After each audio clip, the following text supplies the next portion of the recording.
know if this is straight, but we're just gonna roll with it.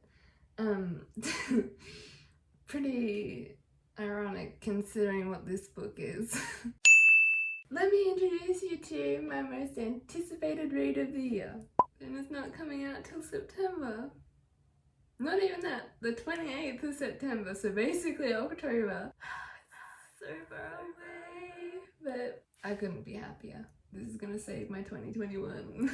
So if you don't know what this series, this To Be trilogy is about, the best way I can describe it thus far is it's gay wizards in London. And we'll get to the synopsis because there's a synopsis that's been published, but even now I feel like it's pretty vague.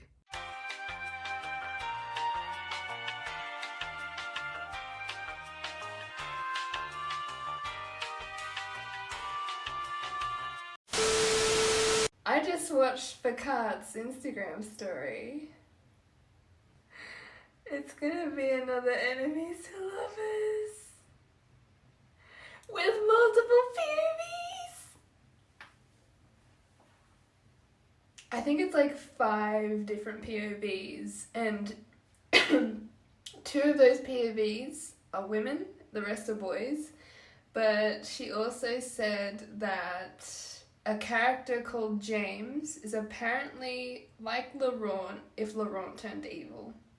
Which, how evil are we talking here? Because you're comparing him to Laurent, but oh my god, I was not expecting the multiple POVs, but enemies to lovers. Oh god, okay. To be real though, I don't think it's going to be, like, the enemies to lovers aspect I don't think will be the main focus. How many shades of enemies to lovers can you do, Picard? Like, you started off really strong here. Now it's like, I don't know what to expect. I'm not expecting it to be quite as intense as it was with Damon and Laurent, but oh my god. Shit. Anyway, I wanted to update with that because when I filmed before, her Instagram story was not out, and that information definitely was not out. So my initial concerns with this was, first off, why is this YA? I've heard many people say that a lot of authors do change to YA simply because YA sells more, which is true. There's a big audience for it, and I largely have read YA.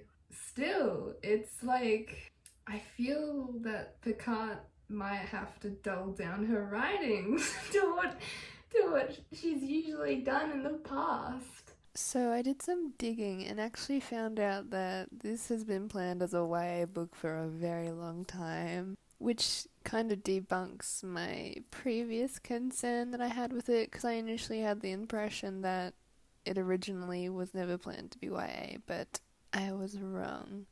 So I think that that's quite promising now, actually.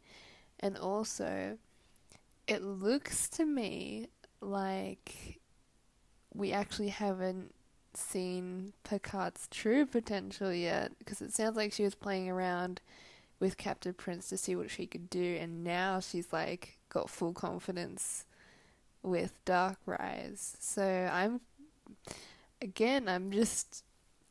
intrigued even more by this, because like, what is she gonna do? If she was terrified to write this story first, and now she's written it, and it's getting released at the end of this year, I don't know what to expect. Because her debut was so strong, I feel like there's just one of 2 things that are gonna happen. It's either just gonna go downhill and be like, or it's gonna go up really well. To like give you a little anecdote, I read The Wrath and the Dawn by Renee Ahdieh, which I absolutely loved. But the thing that happened was she published The Beautiful, and I thought, oh my god, she's gonna absolutely smash this. She is so good at romance and angst, and this is about vampires. But it just fell flat, and I was like, oh no.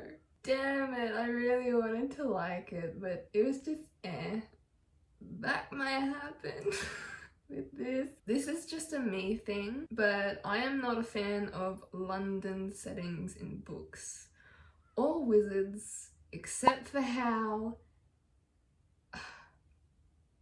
Howl is fine, I love Howl, but I'm not really drawn to stories about wizards in general. So when I first heard that she was doing that, I was like, I wasn't really interested, but then I saw the cover and I was like, no, I'm gonna have to read this. If there's anyone Picard can change my mind and make it interesting. But let's move on to my predictions, or rather assumptions, because I really, like, take this with a grain of salt, because this is just me thinking of what could happen. Doesn't mean it will happen though. That synopsis is driving home the good versus evil narrative, along with like a hint of like prophecy and like maybe the chosen one or something. But since this is a good versus evil, light versus dark narrative, I'm questioning, is it really gonna be that defined? Or is this gonna be full of moral ambiguity? She is so good at moral complexity. I would not be surprised, but still, like, that like clearly defined heroes and villains thing, I'm like, this could go, I don't know which way it's gonna go, but it could be very complex and interesting, so we'll see about that. I feel like this first book is potentially gonna be just setting up the world and the characters, and like then it's gonna move into the main story in like books 2 and 3. If you've read some of her blog posts, you know that she likes to focus on like the power of opposites and tension. A lot of tension. I consider that to be one of her strengths. If she can write anything, she can write tension so goddamn well and hold it for so long. I think she'll deliver on that end. So many circling thoughts right now, but I'm so excited. But anyway, let me know your thoughts and predictions, because this is completely new and I don't know what to expect, because when I go in, I know I'm gonna be like, okay, low expectations. Let me know what you guys are anticipating to read this year with any new releases, and yeah, I'll see you in the next video.